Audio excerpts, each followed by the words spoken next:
நண்பர்கள் அனைவருக்கும் வணக்கம். நம்ம இன்னைக்கு பார்க்க போற வீடியோ Redmi பிராண்டோட 10s பத்தி தான் பார்க்க போறோம். இந்த 10s வந்து பாத்தீங்கன்னா Redmi ஆல்ரெடி இதே டிசைன்ல பல மாடல் வந்து லான்ச் பண்ணியிருந்தாங்க. இந்த 10sல என்ன புதுசா இருக்கு அப்படிங்கிற விஷயத்தை தான் இந்த வீடியோல நம்ம பார்க்க போறோம். அது மட்டும் இல்ல இந்த போனை நம்ம அன்பாக்சிங் பண்ணிட்டு இதோட ஃபீச்சர் என்ன, இதுல என்னென்ன புதுசா விஷயம் இருக்கு எல்லாத்தையும் டீடைலா இந்த வீடியோல பார்ப்போம். நம்ம சேனலை இது வரைக்கும் சப்ஸ்கிரைப் பண்ணலனா சப்ஸ்கிரைப் பண்ணுங்க. இப்போ நம்ம வீடியோக்குள்ள போலாம்.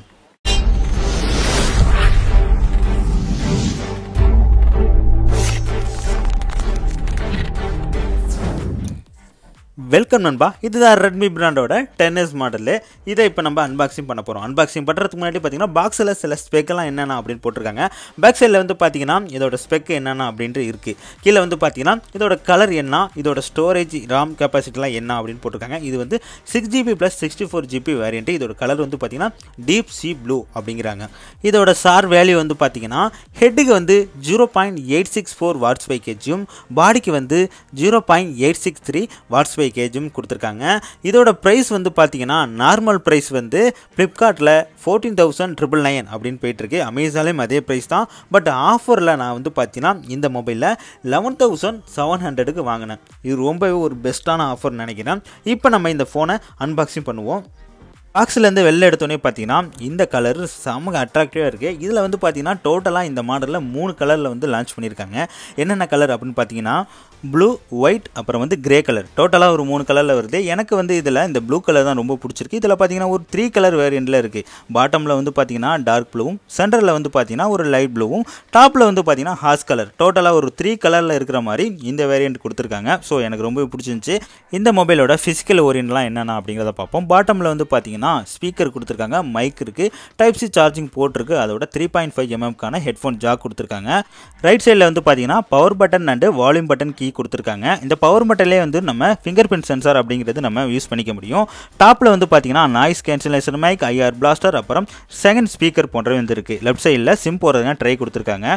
டோட்டலாக இந்த மொபைல் நல்லா இருக்குது. ப்ரீமியம் லுக் அப்படிங்கிறது கண்டிப்பாக இருக்குது. ரெண்டாவது பார்த்தீங்கன்னா இந்த மொபைலோட வெயிட் வெறும் 178 கிராம் தான். 5000 mAh பேட்டரி கொடுத்து 178 கிராமில் எப்படா எம்ஐ எடுத்துகிட்டு வந்தாங்க அப்படிங்கிறது ரொம்பவே ஆச்சரியமாக தான் இருக்குது. நெக்ஸ்ட்டு இந்த மொபைல் அப்படியே சைடில் வச்சுட்டு பாக்ஸ்குள்ளே வேறு என்னென்ன இருக்குது அப்படிங்கிற எல்லாத்தையும் டோட்டலாக வெளில எடுத்து பார்ப்போம். பாக்ஸ்குள்ளே ஒரு சின்ன பேக்கேஜ் இருக்குது. இந்த பேக்கேஜுக்குள்ளே என்ன இருக்குது அப்படின்னு பார்த்தா சிம் எஜெக்டர் டூல்ஸ் கொடுத்துருக்காங்க. நெக்ஸ்ட்டு பார்த்தீங்கன்னா இந்த மொபைலுக்கான யூசர் மேனுவல் இருக்குது. அப்புறம் இந்த மொபைலுக்கான கேஸ் போன்றவை வந்துருக்கு. டோட்டலாக இதுதான் இருக்குது. இந்த கேஸோட குவாலிட்டி எப்படி இருக்குது அப்படிங்கிறத பார்ப்போம். நம்ம யூஸ் பண்ணுறோமோ இல்லையோ, ஆனால் எல்லா மொபைலுக்குள்ளேயும் இந்த கேஸ் அப்படிங்கிறது ஒன்று வச்சிடுறாங்க. சரி, ரைட்டு. இருந்தாலும் எப்படி இருக்குது அப்படிங்கிறது போட்டு பார்ப்போம். ஓகே, ஃப்ரீயாக கொடுக்குறதானே, எப்படி இருந்தா என்ன அப்படின்னு நினைக்காம நல்லா வந்து ப்ரொடெக்டாக பண்ணியிருக்காங்க. இந்த கேமராலாம் வந்து பார்த்திங்கன்னா இதில் அந்த கிராச் ஆகாமல் இருக்கிறதுக்கு தனியாக போல்ட்டாக வந்து கொடுத்துருக்காங்க. நல்லா இருக்குது. இப்போ பாக்ஸுக்குள்ளே வேறு என்னென்ன இருக்குது அப்படிங்கிறது டோட்டலாக வந்து பார்ப்போம். இந்த ஃபோனை சார்ஜ் பண்ணுறதுக்கு பவர் அடாப்டர் கொடுத்துருக்காங்க. இது வந்து பார்த்திங்கன்னா ஒரு 33 வாட்ஸ் கொண்ட ஒரு பவர் அடாப்டரு. இது வந்து ஃபோன் வந்து ஒரு 5000 mAh பேட்டரி கொண்ட ஒரு ஃபோனு. இதுக்கு வந்து 33 வாட்ஸ் கொடுத்துருக்காங்க. இது எவ்வளோ ஸ்பீடாக ஏறும் அப்படின்னு கேட்டிங்கன்னா வெறும் 30 மினிட்லேயே வந்து பார்த்திங்கன்னா 0 to 54 அப்படிங்கிறது கம்ப்ளீட் ஆகும் அப்படிங்கிறாங்க. அதோட டைப் சி சார்ஜிங் கேபிளும் கொடுத்துருக்காங்க. ஸோ ஓகே தான், ஒன்றும் பிரச்சனை இல்லை. ஏன்னா 33 வாட்ஸ் அப்படிங்கிறது ஓகே தான் என்னை பொறுத்த வரைக்கும். ரொம்ப ஃபாஸ்ட் சார்ஜிங் யூஸ் பண்ணுறதுனால என்ன ஆகும் அப்படின்னா ஃபோனோட பேட்டரி ஹெல்த் எல்லாமே ப்ராப்ளம் வரும் ஃப்யூச்சரில். அதனால் ஸ்லோவாக இருந்தாலும் பரவாயில்ல சார்ஜர், நம்ம ரொம்ப நாள் வந்து இந்த மொபைலை யூஸ் பண்ணணும் அப்படின்னு நினச்சிங்கன்னா நீங்கள் ஒரு கம்மியான வாட்ஸ் கொண்ட ஒரு பவர் அடாப்டர் யூஸ் பண்ணுறது தான் என்னை பொறுத்த வரைக்கும் ஒரு பெஸ்ட்டான ஐடியா அப்படின்னு நான் சொல்லுவேன். ஓகே, இந்த மொபைலை இப்போ நம்ம பூட் பண்ணுவோம். வாவ், ஃபோனை நம்ம பூட் பண்ணியாச்சு. ரொம்பவே குயிக்காகவே வந்து பூட் ஆகிடுச்சு. ஓகே, இப்போ வந்து பார்த்திங்கன்னா இந்த ஃபோனை பற்றி நம்ம ஃபுல்லாக கம்ப்ளீட்டாக பார்ப்போம். இந்த ஃபோனில் வந்து பார்த்திங்கன்னா சென்டரில் வந்து பஞ்ச் ஹோல் டிஸ்பிளே வந்து கொடுத்துருக்காங்க. ரிஃப்ரெஷ் ரேட் வந்து பார்த்திங்கன்னா 60 Hzக்கு வந்து இருக்குது. அதோட வந்து பார்த்திங்கன்னா Android 11 வந்து இயங்குது. அது மட்டும் இல்லை, எம்ஐயோட யூசர் இன்டர்ஃபேஸ் வந்து பார்த்திங்கன்னா 12.5 வந்து அப்டேட் கொடுத்துருக்காங்க. இதில் 6GB RAM கொடுத்துருக்காங்க. அதனால் என்னமோ ரிஃப்ரெஷ் ரேட்டை ரொம்பவே 60 Hzஆக மாற்றிட்டாங்க.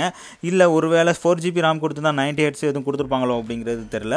ஓகே, இருந்தாலும் இந்த ப்ரைஸுக்கு 6GB RAM ஓகே. பட் இந்த ரிஃப்ரெஷ் ரேட்டை கொஞ்சம் 90 Hzஆக வச்சுருந்தா இன்னும் கொஞ்சம் பெட்டராக இருந்திருக்கும். ஏன் சொல்கிறேன் அப்படின்னா இதை வந்து ஒரு கேமிங் ஸ்மார்ட் ஃபோன் அப்படிங்கிறாங்க. ஏன்னா இதில் யூஸ் பண்ணியிருக்க ப்ராசஸர் வந்து பார்த்திங்கன்னா MediaTek Helio G95. ரொம்பவே கேமிங்க்கு எக்ஸ்பீரியன்ஸு பயங்கரமாக இருக்கும், பெட்டராக இருக்கும்ங்கிறாங்க. ஸ்மூத்தாக இருக்கும், லாங் டைம் ப்ளே பண்ணலாம், ஹீட் ஆகாது அப்படிங்கிறாங்க. அப்படி இருக்கிற நீங்கள் வந்து எதுக்கு இதை 60 Hz கொடுத்தாங்க அப்படிங்கிறது தான் பெரிய டவுட்டாக இருக்குது. இந்த ஃபோனில் ஆல்வேஸ் ஆன் டிஸ்பிளே வந்து கொடுத்துருக்காங்க. இது வந்து பார்த்தீங்கன்னா ஏகப்பட்ட ஃபியூச்சர் ஏகப்பட்ட டிசைனில் நிறையா இருக்குது. ஒன்று நம்ம செட் பண்ணி பார்த்தோம், நல்லாயிருக்கு. இருந்தாலும் இந்த ஸ்க்ரீன் சேவர், அதாவது இந்த ஆல்வேஸ் ஆன் டிஸ்பிளே வந்து நம்ம வந்து ஃபோன் யூஸ் பண்ணனாலும் ரன்னிங்கில் வந்து பார்த்திங்கன்னா பேட்டரி அப்படிங்கிறது பர்சன்டேஜ் குறையும். ஸோ இந்த ஃபியூச்சரை முடிஞ்ச வரைக்கும் ஆஃப் பண்ணிக்கோங்க. ஓகே, நெக்ஸ்ட் வந்து நம்ம பார்க்க போகிறது, இந்த மொபைலில் டிஃபால்ட்டாகவே சில அப்ளிகேஷன்லாம் எம்ஐ கொடுத்துருக்காங்க. எம்ஐ பேர்லேயே வந்து பார்த்திங்கன்னா நிறைய அப்ளிகேஷன் அவங்களே கொடுத்துட்றாங்க. இதை வந்து சில அப்ளிகேஷன் நம்ம டெலீட் பண்ண முடியும், அதாவது அன்இன்ஸ்டால் பண்ண முடியும். சிலது வந்து பார்த்திங்கன்னா டிசேபிள் மட்டும் தான் பண்ண முடியும். இன்கேஸ் நீங்கள் வந்து ஓப்பன் பண்ணுறீங்க அப்படின்னா அதை வந்து படித்து பாருங்கள், அலோ கேட்குது, எதுக்கு அலோ கேட்குது அப்படிங்கிறத படித்து பார்த்துட்டு அலோ பண்ணுங்கள்.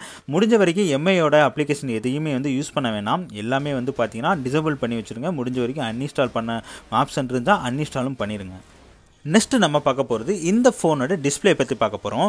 இதில் வந்து பார்த்தீங்கன்னா 6.43 இன்ச்சுக்கு சூப்பர் ஆம்லட் டிஸ்பிளே யூஸ் பண்ணியிருக்காங்க. இதோட ரெசல்யூஷன் வந்து பார்த்தீங்கன்னா 2400/1080 ரெசல்யூஷன் இருக்குது. அது மட்டும் இல்லை, இதில் கார்னிங் கொரில்லா கிளாஸும் ப்ரொடெக்ட் பண்ணியிருக்காங்க. லோ ப்ளூ லைட், அப்புறம் வந்து பார்த்தீங்கன்னா பிரைட்னஸ் வந்து 19 nits வரைக்கும் யூஸ் பண்ணிக்கலாம். 8-bit கலரில் கொடுத்துருக்காங்க.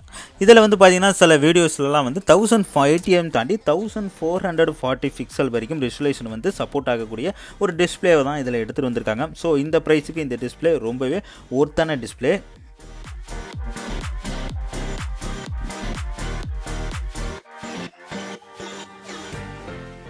நெக்ஸ்ட் நம்ம பார்க்க போகிறது இந்த ஃபோனோட கேமரா பற்றி தான் பார்க்க போகிறோம். இதில் வந்து பார்த்தீங்கன்னா மெயின் கேமரா வந்து 64 மெகாபிக்சல் இருக்குது, f1.79 அப்ராச்சரில் இருக்குது. செகண்டாக உள்ளது பார்த்தீங்கன்னா 8 மெகாபிக்சல் அல்ட்ரா வைட் கேமரா கொடுத்துருக்காங்க. இதில் f2.2 அப்ராச்சரில் யூஸ் பண்ணியிருக்காங்க.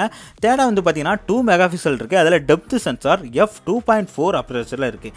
ஃபோர்த்தாக வந்து பார்த்தீங்கன்னா 2 மெகாபிக்சல் மேக்ரோ சென்சார் வந்து யூஸ் பண்ணியிருக்காங்க. அதுவும் வந்து பார்த்தீங்கன்னா f2.4 அப்ராச்சரில் யூஸ் பண்ணியிருக்காங்க. இது இல்லாமல் நைட் மோடு, அப்புறம் ஏஐ போர்ட்ரைட் மோடு வித் வந்து பார்த்தீங்கன்னா டெப்த் கண்ட்ரோலோட வந்து யூஸ் பண்ணிக்கலாம் அப்படிங்கிறாங்க. உண்மையிலே கேமரா எப்படி இருக்குது என்ன இருக்குது அப்படின்ட்டு சாம்பிள் வீடியோஸ், சாம்பிள் ஃபோட்டோஸ் எல்லாமே வருது, நீங்கள் செக் பண்ணிங்க.